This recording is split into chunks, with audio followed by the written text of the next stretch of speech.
আকাশবাণী খবর পড়ছি নমামি বসুরুদ্র। প্রথমে বিশেষ বিশেষ খবর।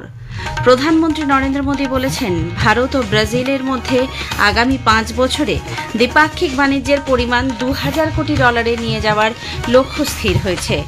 প্রধানমন্ত্রী মোদী ও ব্রাজিলের রাষ্ট্রপতি কৃষিক্ষেত্র এবং অর্থনীতিতে উভয় দেশের গুরুত্বপূর্ণ অবদানের কথা উল্লেখ করেছেন। ৫ দেশ সফরের শেষ পর্যায়ে নামিবিয়ার রাষ্ট্রপতির আমন্ত্রণে প্রধানমন্ত্রী মোদী আজ সে দেশের উইন্ডহকে পৌঁছবেন। চীন, পাকিস্তান ও বাংলাদেশের সাম্প্রতিক ঘটনাবলী ভারতের স্থিতিশীলতা ও নিরাপত্তার উপর প্রভাব ফেলতে পারে বলে প্রতিরক্ষা বাহিনীর প্রধান জেনারেল অনিল চৌহান আশঙ্কা ব্যক্ত করেছেন। নির্বাচন কমিশন জানিয়েছে, বিহারে এনিউমারেশন ফর্ম সংগ্রহের কাজ শেষ তারিখ ২৫শে জুলাইয়ের অনেক আগেই সম্পন্ন হবে। নেপালের লেন্ডে নদীতে বন্যায় আটকে পড়া ৫৫ জনকে গতকাল সন্ধ্যা পর্যন্ত উদ্ধার করা সম্ভব হয়েছে। টেনিসে বিশ্বের ১ নম্বর আরিনা সাবালেঙ্কা জার্মানির লরা সিগেমুন্ডকে হারিয়ে উইম্বলডন মহিলা সিঙ্গলসের সেমিফাইনালে পৌঁছেছেন। আসছে বিস্তারিত খবরে। ব্রাজিল সফরকালে প্রধানমন্ত্রী নরেন্দ্র মোদীকে সেদেশের সর্বোচ্চ সম্মান grand collar of the national order of the southern cross প্রদান করা হয়েছে। ব্রাজিলিয়ায় সেদেশের রাষ্ট্রপতি Luiz Inacio Lula da Silva Shri মোদীকে এই সম্মান প্রদান করেন। ৫ দেশ সফরে প্রধানমন্ত্রী নরেন্দ্র মোদী গত রাতে ব্রাজিলের রাষ্ট্রপতি লুইজ ইনাসিও লুলা দা সিলভার সঙ্গে এক বৈঠকে মিলিত হন। এরপর তিনি সফরের শেষ পর্যায়ে নামিবিয়ার উদ্দেশ্যে রওনা দেন। এর আগে এক প্রেস বার্তায় শ্রী মোদী বলেন, দুই নেতার মধ্যে আলোচনায় বিভিন্ন ক্ষেত্রে সহযোগিতা বৃদ্ধির ওপর জোর দেওয়া হয়েছে। आज की चर्चाओं में हमने हर क्षेत्र में सहयोग को सुदृढ़ करने पर बात की। हमने आने वाले 5 वर्षों में द्विपक्षीय व्यापार को $20 बिलियन तक ले जाने का लक्ष्य निर्धारित किया है। প্রধানমন্ত্রী মোদী বলেন, উভয় দেশের মধ্যে শক্তি ক্ষেত্রে সহযোগিতা ক্রমশ বাড়ছে। পরিবেশগত দিক থেকে স্থিতিশীলতা এবং স্বচ্ছ শক্তির ব্যবহারের প্রয়োজনীয়তা দুই দেশের কাছে সর্বোচ্চ অগ্রাধিকার। প্রতিরক্ষা ক্ষেত্রে সহযোগিতা পারস্পরিক বিশ্বাসের অন্যতম প্রতীক হয়ে আছে বলে শ্রী মোদী উল্লেখ করেন। रक्षा के क्षेत्र में बढ़ता सहयोग हमारे गहरी आपसी विश्वास का प्रतीक है। हम अपने रक्षा उद्योगों को आपस में जोड़ने के प्रयास जारी रखेंगे। প্রধানমন্ত্রী বলেন, বর্তমান বিশ্বের অস্থিরতা এবং উত্তেজনার পরিস্থিতিতে ভারত ব্রাজিল সম্পর্ক স্থিতাবস্থা এবং ভারসাম্যের স্তম্ভ হয়ে আছে। সন্ত্রাসবাদের বিরুদ্ধে আপোষী নীতি এবং দ্বিমুখী অবস্থান গ্রহণ না করাই দুদেশের অন্যতম নীতি। এর আগে শ্রী মোদীকে আলভারাডো প্যালেসে ব্রাজিলের রাষ্ট্রপতি সস্ত্রীক স্বাগত জানান। প্রধানমন্ত্রী নরেন্দ্র মোদী ও ব্রাজিলের রাষ্ট্রপতি Luiz Inacio Lula da Silva কৃষিক্ষেত্র এবং অর্থনীতিতে উভয় দেশের গুরুত্বপূর্ণ অবদানের কথা উল্লেখ করেছেন। ব্রাজিলিয়ায় গতকাল তাঁদের বৈঠকের পর পররাষ্ট্র মন্ত্রকের পূর্বাঞ্চলীয় সচিব পি কুমারান একথা জানান। তিনি বলেন, প্রধানমন্ত্রী মোদী জ্ঞান, অভিজ্ঞতা বিনিময় এবং প্রযুক্তি হস্তান্তরের বিষয়ে সহযোগিতা আরও বাড়ানোর উপর জোর দিয়েছেন। ডিজিটালাইজেশন ও ডিজিটাল পরিকাঠামো সম্প্রসারিত করার মতো বিষয়ও তাঁদের আলোচ্যসূচিতে স্থান পায়। দুদেশের জনগণের মধ্যে যোগাযোগ ও সংযোগ স্থাপন, ক্রীড়া ও দক্ষতা বৃদ্ধির মতো ক্ষেত্রে সহযোগিতার মতো বিষয়ও আলোচনায় প্রাধান্য পেয়েছে। বিশেষ করে আলোকপাত করা হয়েছে ক্রিকেটে ভারতের এবং ফুটবলে ব্রাজিলের দক্ষতার উপর।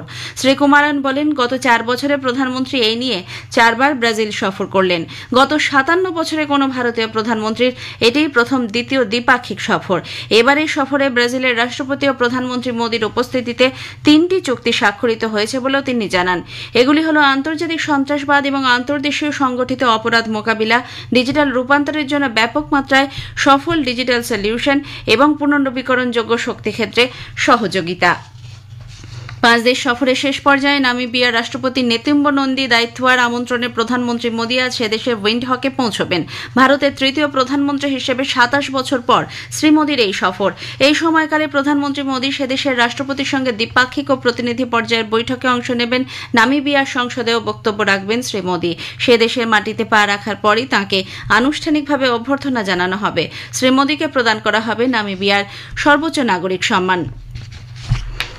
চীন, পাকিস্তান ও বাংলাদেশের সাম্প্রতিক ঘটনাবলী ভারতের স্থিতিশীলতা ও নিরাপত্তার উপর প্রভাব ফেলতে পারে বলে প্রতিরক্ষা বাহিনীর প্রধান জেনারেল অনিল চৌহান আশঙ্কা ব্যক্ত করেছেন। অবজারভার রিসার্চ ফাউন্ডেশন আয়োজিত এক অনুষ্ঠানে জেনারেল চৌহান গতকাল বলেন, ভারত মহাসাগরীয় অঞ্চলের দেশগুলিতে অর্থনৈতিক বিপর্যয়ের ফলে বহিরাগত শক্তি মাত্রাচাড়া দিয়ে উঠছে। এর প্রভাবে ভারতের এ ধরনের বিপদের সম্ভাবনা রয়েছে বলেও সতর্ক করে দেন তিনি।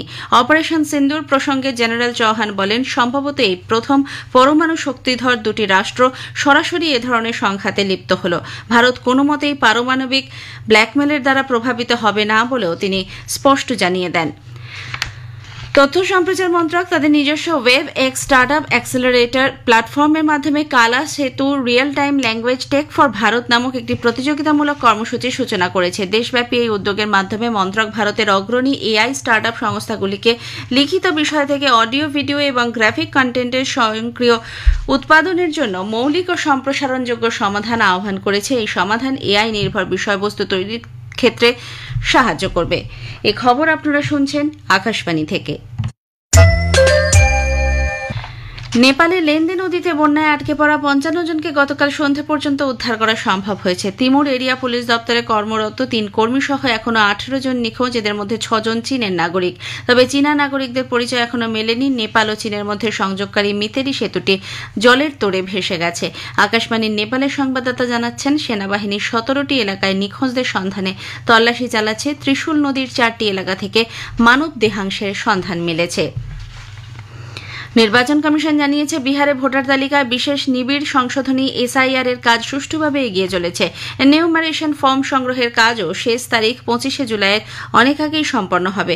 কমিশন এক বিবৃতিতে জানিয়েছে, এসআইআর এর নির্দেশাবলী জারি করার সময় প্রথম ১৪ দিনে প্রায় ৪৭% এনিউমারেশন ফর্ম সংগ্রহ করা হয়েছে। বিহারে প্রায় ৭,৯০,০০,০০০ ভোটারের মধ্যে ৩,৭,০০,০০০-এর বেশি এই ফর্ম সংগৃহীত হয়েছে। জাতীয় তদন্ত সংস্থা এনআইএ লস্করি তৈবা গোষ্ঠীর অস্ত্র উদ্ধারের ঘটনায় তল্লাশি চালিয়ে কর্ণাটক থেকে ৩ জনকে গ্রেপ্তার করেছে। ধৃতদের মধ্যে আছে কারাগারের এক মনস্তত্ত্ববিদ এবং শহরের সশস্ত্র রিজার্ভ পুলিশ কর্মী। এনআইএ সূত্রে জানা গেছে, বেঙ্গালুরু ও কোলার জেলার ৫টি জায়গায় তল্লাশি চালানো হয়। তল্লাশির সময় ধৃতদের বাড়ি থেকে নগদ টাকা, সোনা, ডিজিটাল ডিভাইস ও আপত্তিকর নথিপত্র উদ্ধার হয়েছে। বেঙ্গালুরু শহরে সন্ত্রাসবাদী তৎপরতা চালানোর লক্ষ্যে লস্করি তৈবা এই ধরনের অস্ত্রশস্ত্র মজুত করেছিল বলে তদন্তকারী সংস্থা জানিয়েছে। দিল্লি মন্ত্রিসভা জাতীয় রাজধানীতে সরকারি স্কুলগুলিতে স্মার্ট ক্লাসরুম চালু করার জন্য ৯০০ কোটি টাকা অনুমোদন করেছে। মন্ত্রিসভা দিল্লিতে জাতীয় শিক্ষানীতি ২০২০ চালু করার বিষয়টিতেও অনুমোদন দিয়েছে। শিক্ষামন্ত্রী আশিস সুদ সর্বাত্মক ডিজিটাল ক্লাসরুম সম্প্রসারণ পরিকল্পনার বিষয়টি গতকাল সংবাদ মাধ্যমকে জানিয়ে বলেন, এই পরিকল্পনার আওতায় দিল্লিতে ৭৫টি স্কুলে মুখ্যমন্ত্রী শ্রী প্রকল্পের অধীনে ২,৪৪৬টি স্মার্ট ব্ল্যাকবোর্ড দেয়া হবে। কার্বন নিঃসরণ হ্রাস ও দেশের জাতীয় সড়কগুলিতে পরিবেশ বান্ধব করে তুলতে সরকার বেশ কিছু পদক্ষেপ গ্রহণ করেছে। এ পর্যন্ত দেশের জাতীয় সড়কগুলির পাশে ৪,৭৮,০০,০০০ বৃক্ষরোপণ করা হয়েছে এবং ৭০,০০০ গাছকে অন্য জায়গায় পুনঃস্থাপন করা হয়েছে। ফরিদাবাদ নয়ডা আন্তর্জাতিক বিমানবন্দর করিডোরে এক পেড় মাকে নাম 2.0 উপলক্ষে গতকাল এক বৃক্ষরোপণ অনুষ্ঠানে যোগ দিয়ে সড়ক ও মহাসড়ক দপ্তরের মন্ত্রী নীতিন গডকরি একথা বলেন। ২০২৬ সালের হজ যাত্রার জন্য সংশ্লিষ্ট কমিটির পক্ষ থেকে আনুষ্ঠানিকভাবে আবেদনপত্র জমা নেওয়ার কাজ শুরু হয়েছে। দপ্তরের নিজস্ব পোর্টাল এবং হজ সুবিধা মোবাইল অ্যাপের মাধ্যমে যাত্রীরা আবেদনপত্র জমা দিতে পারেন। চলতি মাসের ৩১ তারিখ পর্যন্ত অনলাইনে আবেদনপত্র জমা করা যাবে। কেন্দ্রীয় সংখ্যালঘু বিষয়ক মন্ত্রক জানিয়েছে, হজ যাত্রার জন্য আবেদনপত্র জমা নেওয়ার শেষ দিন বা তার আগে ইস্যু করা মেশিন রিডেবল ভারতীয় পাসপোর্ট থাকা এক্ষেত্রে বাধ্যতামূলক। টেনিসে বিশ্বের ১ নম্বর আরিনা সাবালেঙ্কা জার্মানির লরা সিগিমুন্ডকে হারিয়ে উইম্বলডন মহিলা টেনিসের সিঙ্গলসের সেমিফাইনালে পৌঁছেছেন। প্রথম সেট হারের পর বেলারুশ তারকা সাবালেঙ্কা প্রায় ৩ ঘণ্টার লড়াইয়ে কোয়ার্টার ফাইনালে ৪-৬, ৬-২, ৬-৪ গেমে প্রত্যাবর্তন করে জয়লাভ করেন। আগামীকাল সেমিফাইনালে সাবালেঙ্কা উদীয়মান আমেরিকান তারকা আমান্ডা আমেনেসিভার মুখোমুখি হবেন। রাশিয়ার আনাস্তাসিয়া পাভলিউচেনকোভাকে হারিয়ে শেষ ৪-এ নিশ্চিত করেছেন আনিসিমোভা। এই প্রথমবার ইন্দোনেশিয়া ২০২৫ সালে আর্টিস্টিক জিমন্যাস্টিক ওয়ার্ল্ড চ্যাম্পিয়নশিপ আয়োজন করতে চলেছে। 19 থেকে 25 অক্টোবর জাকার্তা সেনওয়ানে এই প্রতিযোগিতা অনুষ্ঠিত হবে। ইন্দোনেশিয়ান জিমন্যাস্টিক ফেডারেশনের চেয়ারম্যান ইতা ইউলিয়াতি জানিয়েছেন, রেকর্ড 86টি দেশের 600 জনেরও বেশি ক্রীড়াবিদ প্রতিযোগিতায় অংশ নিতে চলেছেন। শেষ করার আগে খবরের বিশেষ কিছু অংশ আরও একবার। প্রধানমন্ত্রী নরেন্দ্র মোদী বলেছেন, ভারত ও ব্রাজিলের মধ্যে আগামী 5 বছরের মধ্যে দ্বিপাক্ষিক বাণিজ্যের পরিমাণ $2000 কোটি নিয়ে যাওয়ার লক্ষ্য স্থির হয়েছে। 5 দেশ সফরের শেষ পর্যায়ে নামিবিয়ার রাষ্ট্রপতির আমন্ত্রণে প্রধানমন্ত্রী মোদী আজ সে দেশের উইন্ডহকে পৌঁছবেন। চীন, পাকিস্তান ও বাংলাদেশের সাম্প্রতিক ঘটনাবলী ভারতের স্থিতিশীলতা ও নিরাপত্তার উপর প্রভাব ফেলতে পারে বলে প্রতিরক্ষা বাহিনীর প্রধান জেনারেল অনিল চৌহান আশঙ্কা ব্যক্ত করেছেন। নেপালের লেনদেন নদীতে বন্যায় আটকে পড়া 55 জনকে গতকাল সন্ধ্যা পর্যন্ত উদ্ধার করা সম্ভব হয়েছে। খবর শেষ হলো। এর পরের খবর সকাল 7:25 মিনিটে।